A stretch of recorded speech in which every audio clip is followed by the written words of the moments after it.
that I preach, he said, I was not taught of any man. While he was in Arabia, Christ appeared to him. He said God himself taught him that gospel. And many times you see that the decisions Paul took in his ministry were products of encounters. At one point the Bible said he wanted to go to Bithynia to preach the gospel. Is it okay to preach the gospel? Is it okay to go to all the ends of the earth? Yes, but God didn't send you to everywhere. While Paul was going to Bithynia, he said God resisted him. That night he dreamt and he saw a man from Macedonia say, come and help us. So the accuracy in Paul's ministry was the product of the continuous encounters that Paul had. The reason ministers drift into error is because they lose encounters. So they substitute stories for encounters. That you heard the story of Benson in Dahosa does not mean you'll be accurate. You are welcome to Dunamis TV. Here we share the gospel of our Father, Apostle Michael Orokpo. Please like and subscribe. Watch this video to the end. God bless you.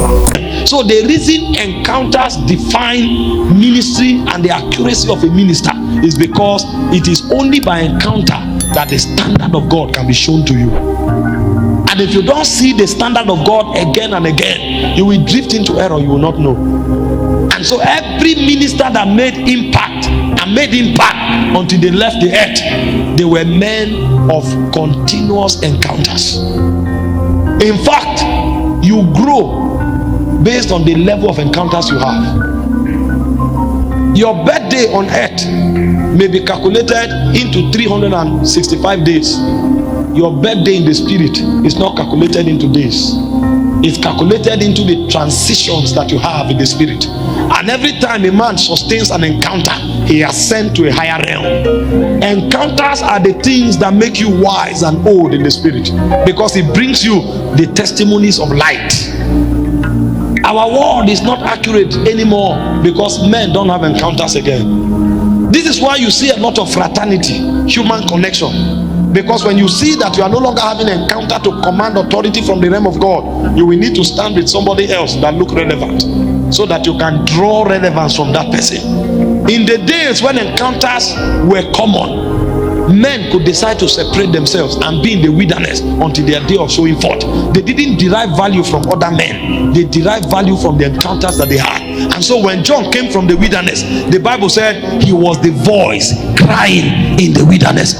He could look at all the Pharisees and call them brood of vipers. He didn't need human association to build relevance, because he was standing with God. Did you read about Elijah? He said, before God whom I stand, there shall be no rain or dew. He was not connected to the band of prophet. And I'm not saying there's anything wrong with unity.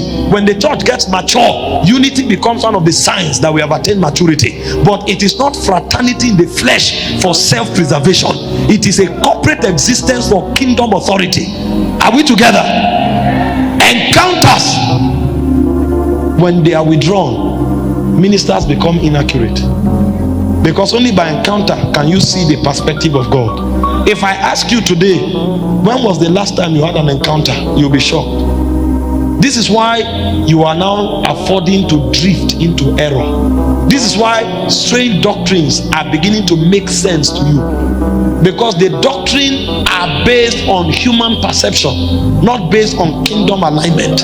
That's why you can hear something that is not consistent with God's nature and you cannot discern it, because it's been long you encountered God, and so the realm of God has become alien to you. Anything that looks reasonable, you will accept it, because encounters are dry. Encounters are gone. When encounters are gone, men lose their stand with God. I spoke to you about Saul yesterday. He was killing the church, plundering the church. In Acts chapter 9 verse 4 and 5, as he was going to Damascus, Jesus appeared to him. Immediately he turned around, but he didn't stop there. Paul continued to have those encounters. He said, the gospel that I preach, he said, I was not taught of any man. While he was in Arabia, Christ appeared to him. He said God himself taught him that gospel. And many times you see that the decisions Paul took in his ministry were products of encounters.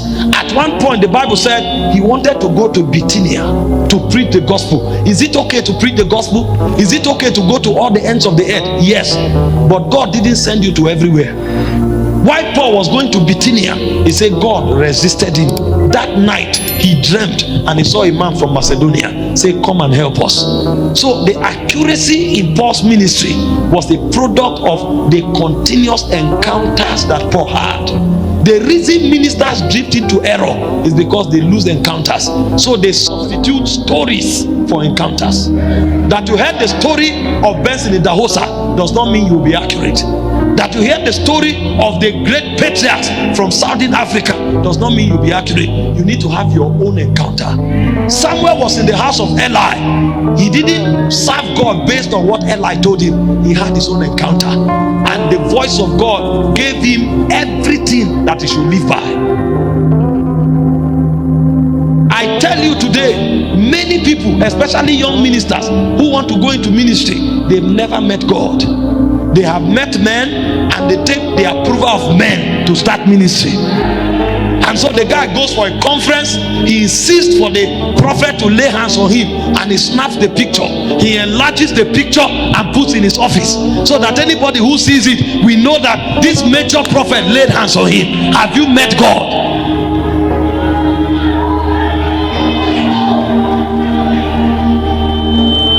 They can lay hands on you in a stadium. It doesn't mean you are sent. It's not men that send men, it's God that sends men. Because when God sends you, he gives you a divine mandate. Jeremiah was the son of a priest. He would have become a priest, and that would have been a dislocation from destiny. It was encounter that revealed to him that although your father is a priest, you are not a priest, you are a prophet.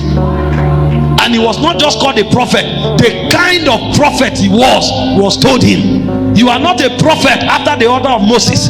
You are not a prophet after the order of Samuel. You are a prophet that should uproot and plant. Specificity was granted on the mountain of encounters. Because there are no encounters, that's why you have competitions. Because this guy is gathering 10,000 people in his service. You will rent all the billboards, you will promote all your messages online, you will do everything because you think you are relevant based on the size of your congregation. If only you had an encounter, you would have known that that man is called to a crowd. You are called to raise warriors, and you cannot raise warriors out of a crowd.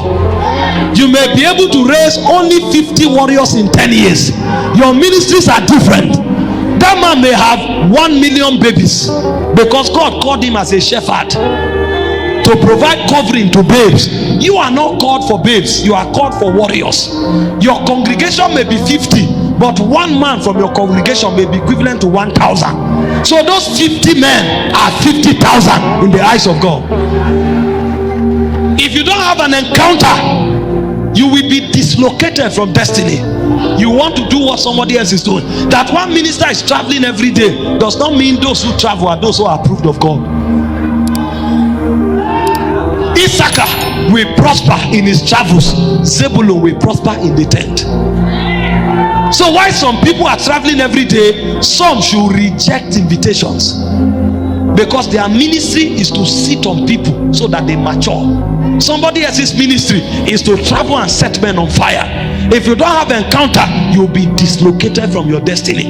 That's why you find men lying. Because one preacher built a 10,000 seater auditorium, you too must build one. Meanwhile, God didn't call you to build an ultra-modern auditorium. God called you to raise ultra-modern warriors. And so while one is building structures, which is beautiful, you build men. The glory of your ministry is different, but it will take an encounter to know. Because one prophet showed up and called the name of somebody's son and called the name of his daughter.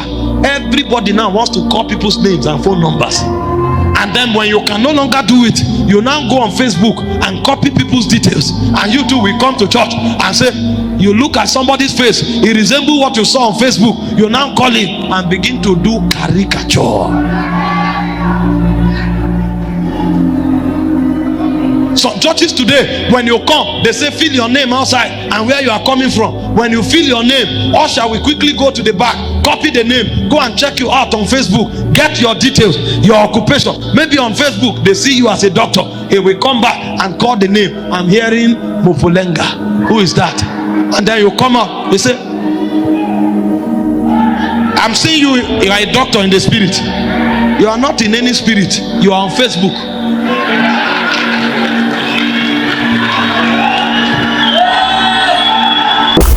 Thank you so much for watching this sermon to the end. We urge you, please, if you know you have been blessed by this sermon and your faith has been stirred once again, please don't keep this video to yourself. Share it with your friends, share it with your family members, and to the world at large if possible, so everybody can come into the full knowledge of Jesus Christ as the Christ. Please, we also urge you to turn on the notification bell so you don't miss any updates from this channel.